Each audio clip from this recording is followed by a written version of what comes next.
गिबियावनो आं न' गंसे लुग्रोगोन, बिनि उनाव ओंखाम संग्रा गंसे लुगोन आं, बिनि उनाव गलि गंसे लुगोन, बिनि उनावसो आं गथ' खांगोन, आंनि संसारा जागायगोन।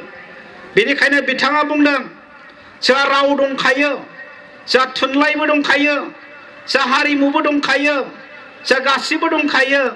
बे राव थुनलाइ हारिमुखौ पृथिबियाव गोसारहोनानै गेरेमसा बर' हारि महरै जोंबो थांनानै थागोन। आरो बेनिखायनो जोंनो बिथा नांगोन, जोंनो न' गंसे नांगोन, आरो बे न'आनो जाबाय बड'लेण्ड।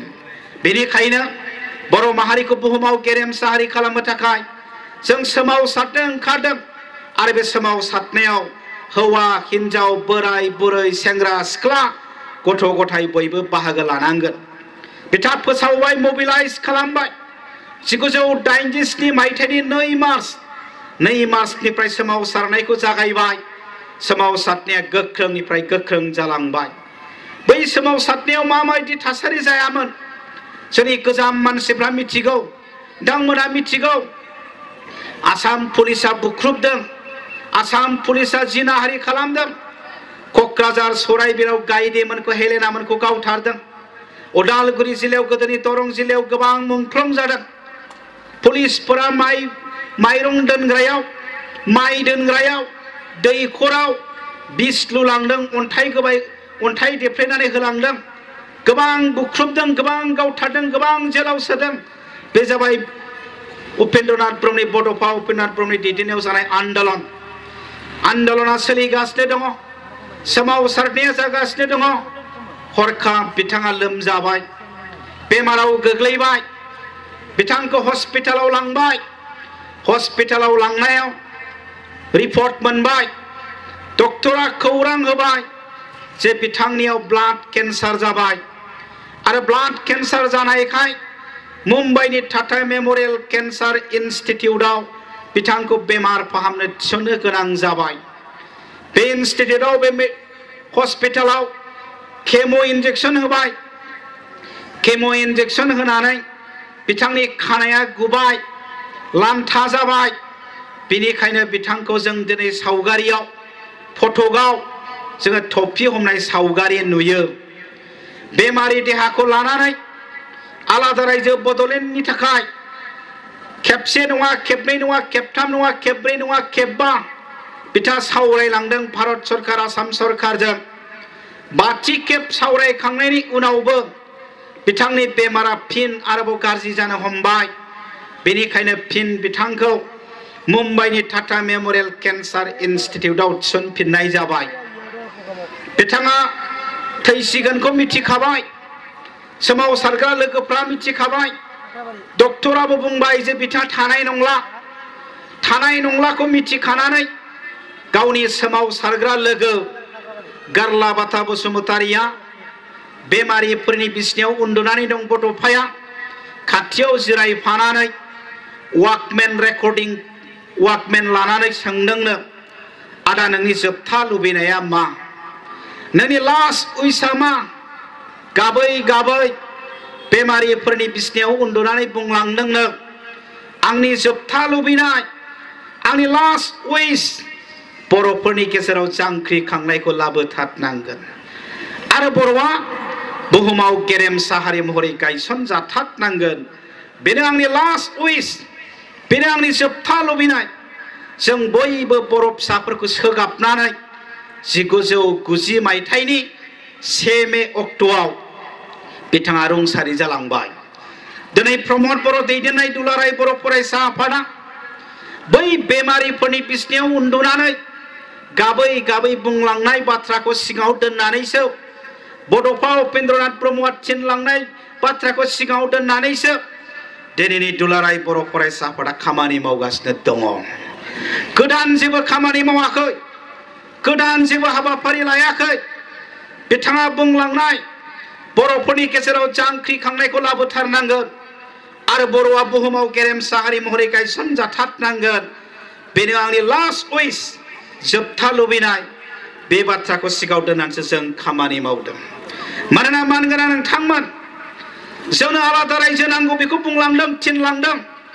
आरो बे आलादा रायजोखौ दिनै मोनफुङाखै, जाफुङाखै, जोबथा थांखियाव सौहैयाखै।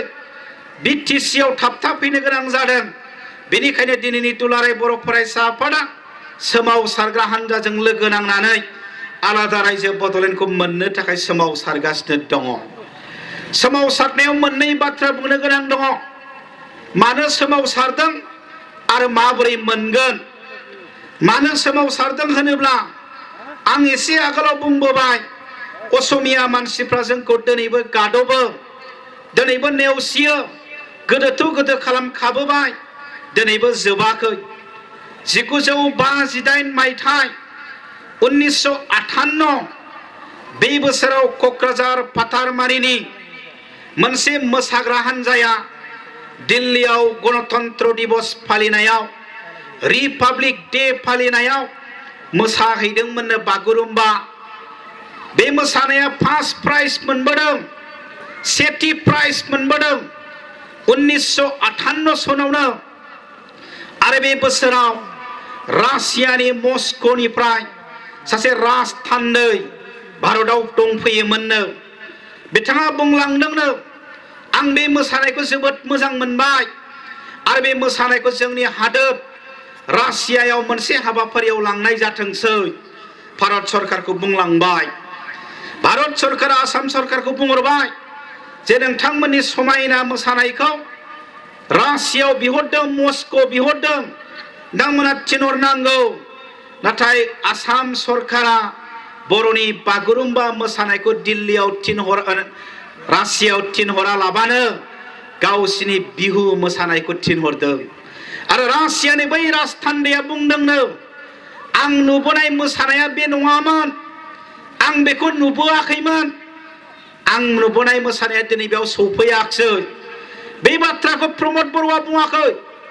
बे बाथ्राखौ गबिन्द बसुमतारिया बुङाखै बे बाथ्राखौ तरेन बर'आ बुङाखै बे बाथ्राखौ एडिन पेपारनि हांबादिक अदीप फुकना एबसुनि गल्डेन जुबिलियाव फैनानै बुंलांदों होनबा बर'खौ माबायदि डिप्राइभ खालामदों बर'नि हारिमुखौ जौगाहोनो थाखाय असम सरकार बा असमिया खुंथाया खुनु दिनबो गोसो गैया आसामाव गुवाहाटीयाव दिनै आर्ट कलेज दङ बे आर्ट कलेजखौ सोर गायसननाय क'क्राझार गसाइगावनि शोभा ब्रह्मआ गायसनफैदों बे आर्ट कलेजखौ केलकातानि शान्तिनिकेतननिफ्राय मास्टार अफ फाइन आर्ट्स फरायना फैनानै गुवाहाटीयाव आर्ट कलेज लुफैदों फेन्सार सरकारि नङा बिथाङा सावगारि आखिनायाव जोबोद गोरों महर दाननायाव जोबोद गोरों बिनि समायना सावगारि आखिनाय महर दाननायखौ मोजां मोननानै केलकातानि सासे बाङालि लिरगिरिया शोभा ब्रह्मखौ लानानै आर्टिकेल लिरदोंनो भयंकर सुन्दरी गिलुबालु समायना आरो बे आर्टिकेलखौ हमेन बरग'हाया असमियाव राव दानस्लायदों आरो बेखौ बर'आव ब्रजेन्द्र कुमार ब्रह्मआ बर' राव दानस्लायदों शोभा ब्रह्मखौ लोगो हमहैदों हमेन बरग'हाया जे नोंथांनो पद्मश्री बान्था होनांगौ होननानै जों दाबि खालामबाय दिनै नोंथांनो पद्मश्री बान्था होआ केलकातानि बाङालियासो नोंथांखौ सिनायो सासे महरगिरि होननानै समायना सावगारि आखिग्रा होननानै नाथाय आसामनि मानसिया नोंथांखौ सिनायनो हाया अब्ला बिजिया शोभा ब्रह्मनि बिजिया खाथियाव जिरायनानै दंमोननो बुरिया बुंबायनो आमार बुरा बर' हौवार कारणे काय नासाय होननानै शोभा ब्रह्मखौ बर' जानायनि थाखायनो रावबो नाया हमेन बरग'हाया गावनि आर्टिकेलाव लिरबाय नंगौ शोभा ब्रह्मआ बर' नङामोनब्ला गुबुन हारिनि जानायमोनब्ला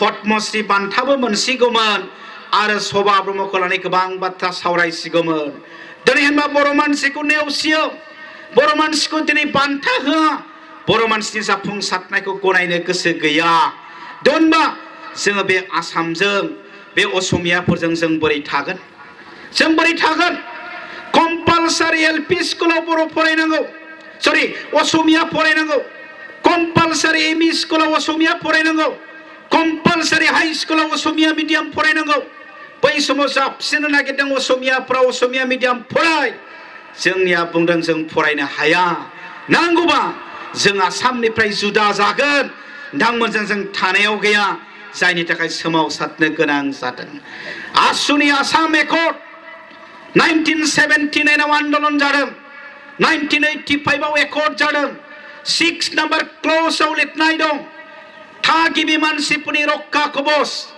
indigenous मानसिफोरनि रक्षा कवच MLA seat reserve MP seat reserve साख्रि रिजार्भ एडमिशन रिजार्भ बे रिजार्भआ सोरनि थाखाय बे रिजार्भआ सोरनि थाखाय जोंनिया प्रश्न खालामदों बेबायदिबा indigenous मानसिया सोर थागिबि मानसिया सोर खिलन्जिया मानसिया सोर स्पष्ट खालामनानै हो खिलन्जिया मानसिया सोर जोंनिफ्राय स्पष्ट बुंदों जों असमिया नङा जों दहाय फैजेननायाव बेयाव मेथाइ दामदों आमी नहं अखमिया मेथाइ दामदों बेवहाय जोंनिया बुंदों जों असमिया नङा बेनिखायनो 6 नम्बर दफाखौ जों गनायनो हाया द बेनिखायनो बेफोर जुक्ति बेफोर बाथ्राफोरखौ लानानै बर'फोरा आलादा रायजो बिबोदों दिनै नाय नोंथांमोन उदालगुरि जिल्लायाव बाक्सा जिल्लायाव चिरां जिल्लायाव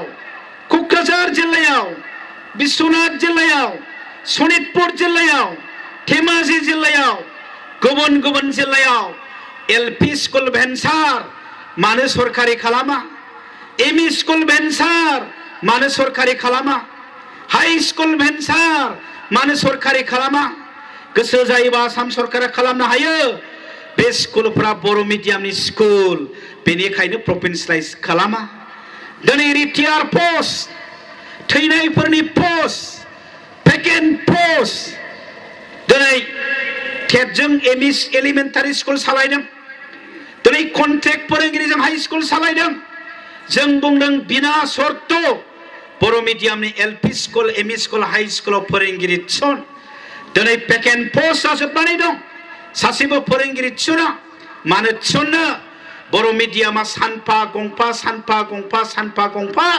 थैलांजोबनानै सेस जायोब्ला असमिया मानसिफ्रा गाबोन जोबोद रंजागोन आरो बेखौनो नेनानै दं बेनिखायनो फोरोंगिरि थिसना दोनबा दिनै असमिया मानसिफ्रा जोंनि थाखाय माबा मावदों ने जोंनि थाखाय माबा मावदों ने बेनिखायनो जोंनो आलादा रायजो नांगौ बेनिखायनो जोंनो आलादा रायजो नांगौ